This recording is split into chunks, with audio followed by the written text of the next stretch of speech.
What if the smartest financial advice you'll ever receive was written before money as we know it even existed? We live in an era where financial advice is literally everywhere. Podcasts, TikTok influencers, YouTube gurus, best-selling books, MBA programs. All of it promising to teach you how to get rich, stay rich, and build wealth. And yet, personal debt is at an all-time high. Savings rates are embarrassingly low. And the majority of people living in some of the wealthiest countries on earth are one missed paycheck away from financial disaster. So maybe, just maybe, the problem isn't access to financial knowledge.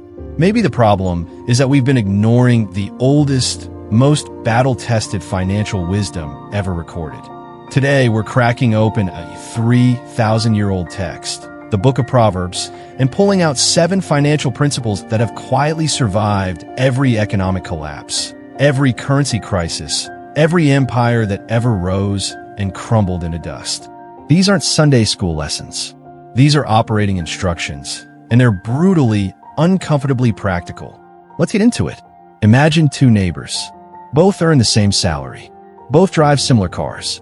But one of them, every single month, without fail, puts something aside before touching a single rupee or dollar for lifestyle spending. The other? He spends it all. Not on vices. Not on gambling. Just life. Dinners out. Subscriptions. Impulse buys. Nothing dramatic. 5 years later, one of them has options. The other has anxiety. The Book of Proverbs describes this exact contrast nearly 3,000 years ago, using the image of olive oil. In ancient Middle Eastern economies, olive oil wasn't just food. It was currency. It was portable, preserved value, and functioned the way a savings account functions today. A household that stockpiled olive oil had security. A household that used every drop immediately, no matter how prosperous they appeared, was one bad harvest away from ruin. The wise accumulate surplus. The foolish consume right up to the edge. Notice something important here. Solomon doesn't call the person who spends everything a sinner. He calls them a fool. That's actually more confronting, because foolishness isn't a moral failure you can confess and get forgiven for on Sunday morning. Foolishness is a pattern, a repeated way of making decisions that requires wisdom to correct. According to a 2023 Federal Reserve report, nearly 37% of American adults couldn't cover an unexpected $400 expense without borrowing money or selling something. $370 is below the poverty line in most Western cities. This isn't a poverty problem. This is a surplus problem. Open your last 3 months of bank statements. Right now, not later. Calculate. Did money leave your account faster than it entered? If yes, everything else in this video is secondary to fixing that first. Here's a word I want you to remember: Hebel. It's a Hebrew word that appears over and over in ancient wisdom literature. Translators usually render it as vanity or emptiness, but the most accurate image it paints is vapor. Steam, something that appears real, even solid for a moment, and then simply disappears. The ancient writer used this word to describe a very specific type of wealth, the kind that arrives too quickly. And this wasn't just philosophy, it was observation. The ancient world had its own version of get-rich-quick schemes: windfall inheritances, sudden trading profits, treasures captured in war. And the pattern was consistent. Wealth that lands in your hands without the slow process of earning, saving, and learning how to steward it. That wealth evaporates. The data from our modern world is almost eerily identical. Studies tracking lottery winners across the UK, US, and Australia consistently show that within 5 to 7 years, a majority return to roughly the same financial position they were in before the windfall. Not because they're bad people, because they never developed the habits and systems that match their wealth level. The proverb doesn't just warn against windfall wealth, though. It offers the alternative, little by little. The original Hebrew phrase suggests a hand-over-hand motion, like someone pulling a rope. Slow, deliberate, repetitive, boring. We've built an entire culture around the idea that fast equals smart. Fast money, fast growth, fast results. But the ancient wisdom literature is unanimous on this point. Speed in wealth building is almost always a warning sign, not a signal to celebrate. Write down every financial shortcut you're currently tempted by, a trending investment, a side hustle promising passive income overnight, a business opportunity with suspiciously fast returns. Hold each one up against this proverb. Does it promise vapor? Or does it reward slow, patient accumulation? Stay with me, because the next principle is the one that most people intellectually agree with and almost nobody actually does. And it might explain why your finances stall even when your income grows. Out of every creature Solomon could have pointed to as a financial role model, lions, eagles, horses, he chose an ant. Think about why that's remarkable. An ant has no manager, no performance review, no boss breathing down its neck reminding it that winter is coming. And yet, an ant colony operates with more financial discipline than most human households. During summer, the season of abundance, the ant works at maximum capacity, storing food it won't need for months. It doesn't reason, well, summer's been great. I'll worry about winter when it gets here. The ant understands something that most financially struggling people don't. Seasons change, and preparation happens in advance, not during the crisis itself. What strikes me about this proverb is the emphasis on self-direction. Solomon says the ant has no commander. The ant doesn't need external motivation to do what's necessary. And I think this is actually the deeper financial lesson. True financial wisdom isn't about finding the right advisor or the right system. It's about becoming the kind of person who moves without being pushed. Most people only start taking their finances seriously when crisis arrives. The debt becomes unmanageable. The job disappears. The medical bill lands. But by then, it's winter. And if you didn't store in summer, there's nothing to pull from. Financial psychologists have identified a concept called present bias, our neurological tendency to value immediate rewards far more than future benefits. Brain scans show that thinking about your future self activates the same neural regions as thinking about a stranger, not yourself. We literally have to train ourselves to care about future us the way we care about present us. The ant doesn't have this problem. We do. Ask yourself honestly, what season are you in right now financially? If income is stable and life is relatively calm, that is summer. Use it.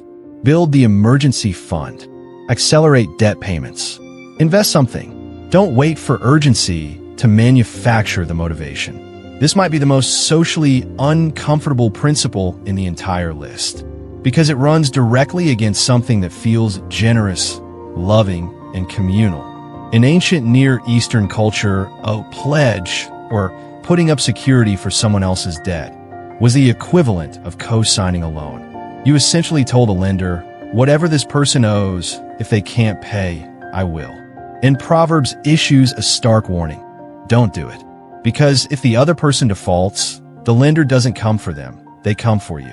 Your bed, your livestock, your family's stability. Now, here's what this proverb is not saying. It's not telling you to be cold, uncaring, or financially unavailable to people you love. I think the distinction the text is drawing is critically important. There's a difference between giving and pledging. Giving is when you offer what you can afford to release, with no strings, no collateral risk, no financial exposure beyond what you've chosen to give. Pledging is when you tie your financial security to someone else's behavior you cannot control. Generosity is wisdom. Pledging is often neither generous nor wise. According to a creditcards.com survey, approximately 38% of co-signers end up paying some or all of the loan they co-signed. And in cases where payment defaults occurred, nearly 3 out of 4 co-signers reported significant damage to the relationship, meaning the financial help didn't just fail monetarily. It destroyed the very relationship it was meant to support. If someone you love needs financial help, give what you can afford to lose entirely. If you can give $500 as a genuine gift with no repayment expectation, do that. But don't stake your mortgage, your savings, or your credit score on someone else's ability to repay. That's not wisdom. And Proverbs suggests it might not even be kindness in the long run. Comment below right now. Has anyone ever asked you to co-sign for them? What did you do? I'm genuinely curious. And wait, The next principle is the one Solomon's own family ignored, and it literally cost them a kingdom. There's a devastating story embedded in the history of ancient Israel, and it plays out immediately after Solomon's death. His son Rehoboam inherited the throne. The people came to him with a simple request: ease the burden, tax us a little less, rule with a lighter hand. Rehoboam consulted two groups: the elder advisors who said, listen to them, serve them well, and they'll follow you for life, and his young companions who said, show them who's boss, double down. He listened to the second group. Within days, 10 to 12 tribes revolted. The kingdom split in two and never reunited. This is the exact outcome Proverbs warns about when you ignore counsel. The principle itself is almost absurdly simple. Major decisions made alone fail at dramatically higher rates than decisions made with wise, diverse input. Not because the individual is stupid, but because our blind spots are, by definition, invisible to us. We need people who see differently to show us what we're missing. I want to challenge something here, though. The proverb says many advisors, and I think most people either have zero, they decide alone, or they have one, usually a spouse, a parent, or a friend who largely agrees with them already. Neither of these qualifies. The key word is many, and the key quality is diversity. You want people who will respectfully disagree with you, not just validate the decision you've already made internally. Research from Harvard Business School shows that entrepreneurs who actively sought diverse mentorship networks were 30% more likely to scale successfully than those who relied on a single mentor, regardless of how experienced that mentor was. Before your next major financial decision, buying property, starting a business, changing careers, taking on significant debt, identify at least 3 people whose financial judgment you genuinely respect and who have the courage to disagree with you.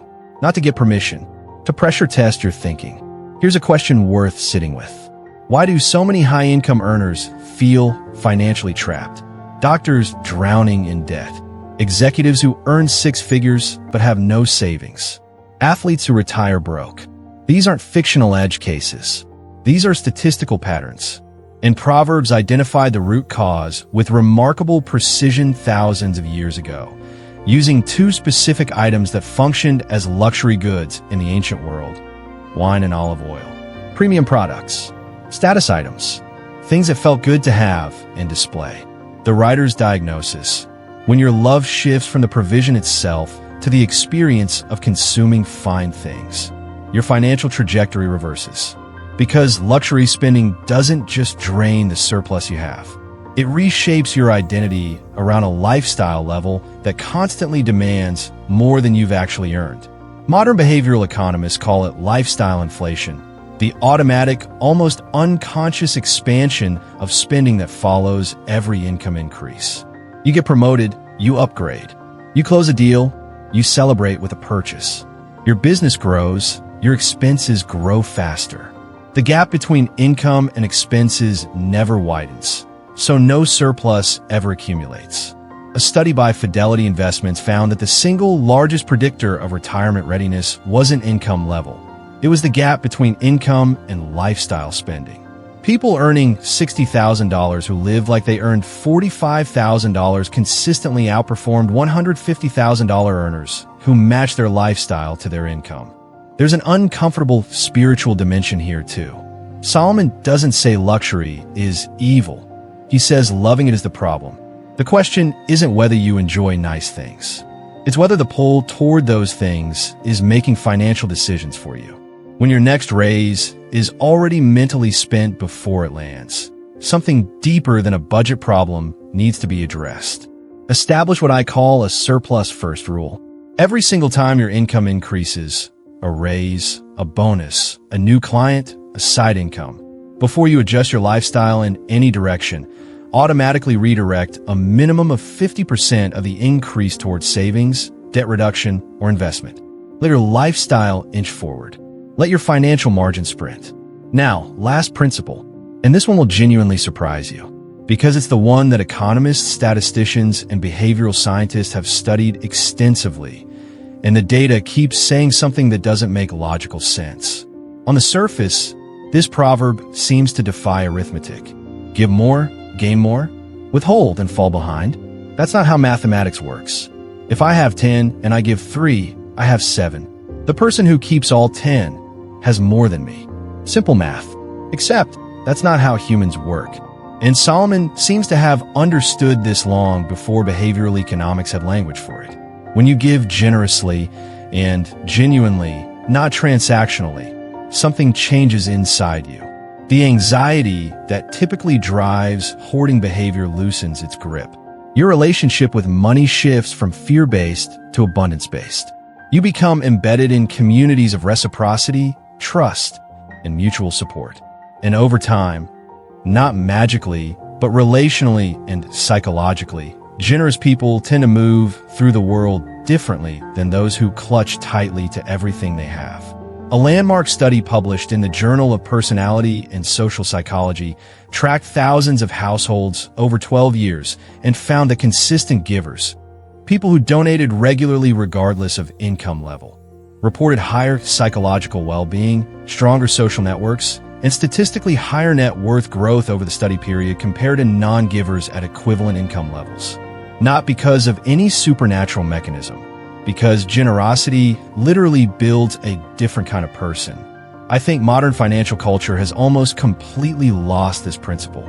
Not because people are selfish, but because we've been taught to think of money as a purely mathematical game. Units in, units out. Maximize accumulation. But that framing makes money the master and you the servant. The proverb is offering a completely different arrangement. Hold money loosely. Move through the world generously, and you become someone for whom money serves its proper purpose, rather than a person money controls. And here's the thing. This principle doesn't require wealth to practice. It requires willingness. The person earning $2,000 a month who gives something regularly is developing the same internal character that will serve them beautifully when their income grows. This week, do one concrete act of financial generosity. It doesn't need to be impressive. It doesn't need to be announced. Buy someone a meal. Support someone in a quiet crisis. Give to something you genuinely believe in. And as you do, pay attention to what it does inside you. That internal shift is the real return on investment. 7 principles. 3,000 years old. Still working. Let's land them quickly. 1. Create surplus. Every month, let something remain. That's the foundation everything else is built on. 2. Reject vapor wealth. Anything that promises speed should trigger suspicion, not excitement. 3. Work like the ant. Preparation happens during abundance, not during the crisis. 4. Refuse to co-sign. Give generously, but never pledge what puts your family's security in someone else's hands. 5. Seek real counsel, not agreement, diversity. Find people who will challenge you before you commit. 6. Guard your lifestyle. Let your margin grow faster than your spending. Always. 7. Give openly. Not to trigger a financial miracle, but because generosity shapes you into someone who handles money well. Here's my honest challenge to you. Don't bookmark this video. Don't save it to watch later. Pick one of these 7 principles, just one, and decide right now what you're going to do differently this week because of it. Because the gap between knowing wisdom and living it, that gap is where financial futures are won or lost. 3,000 years of humans have had access to these principles. Very few applied them consistently. The question isn't whether the wisdom works. The question is, what will you do with it? If this hit different for you, share it with one person who needs to hear it. Drop a comment below telling me which principle convicted you the most. And subscribe, because we go this deep every single week. See you in the next one.